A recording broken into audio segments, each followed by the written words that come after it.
ಜೀವನ ಎಂಬ ಸುಂದರ ಪ್ರಯಾಣದಲ್ಲಿ ನಿಮ್ಮ ಸಂಗಾತಿ ಈ ಜೀವನ ಜಾತ್ರೆ. ಎಲ್ಲರಿಗೂ ನಮಸ್ಕಾರ. ಇವತ್ತು ನಾನು ಗಣೇಶಾಷ್ಟಕದ 6ನೇ ಶ್ಲೋಕ ಹಾಗೂ ಅದರ ಸರಳ ಅರ್ಥವನ್ನ ಹೇಳ್ತಾ ಇದ್ದೀನಿ. ಯತ ಪುತ್ರ ಸಂಪತ್ ಯಥೋ ವಾಂಛಿತಾರ್ಥೋ ಯಥೋ ಭಕ್ತ ವಿಜ್ಞಾಸ್ತಥಾನೇಕ ರೂಪಾಃ ಯತ ಶೋಕ ಮೋಹೌ ಯತ ಕಾಮ ಏವಂ ಸದಾ ತಂ ಗಣೇಶಂ ನಮಾಮೋ ಭಜಾಮಹ. ಇನ್ನೊಂದ್ಸರ್ತಿ ಹೇಳ್ತೀನಿ.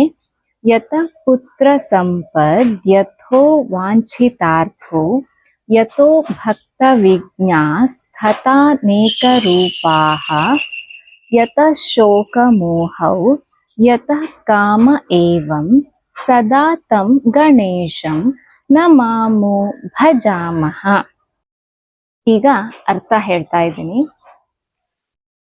ಯಾರು ಮಕ್ಕಳನ್ನು ಅನುಗ್ರಹಿಸುವರೋ, ಯಾರು ಭಕ್ತರ ಮನಸ್ಸಿನಲ್ಲಿರುವ ಇಷ್ಟಾರ್ಥಗಳನ್ನು ನೆರವೇರಿಸುವರೋ, ಯಾರು ಭಕ್ತರ ಸತ್ಕರ್ಮಕ್ಕೆ ಉತ್ತಮ ಫಲವನ್ನು ನೀಡುವರೋ ಆ ಗಣೇಶನನ್ನು ನಾವು ನಮಸ್ಕರಿಸುತ್ತೇವೆ, ಪಠಿಸುತ್ತೇವೆ.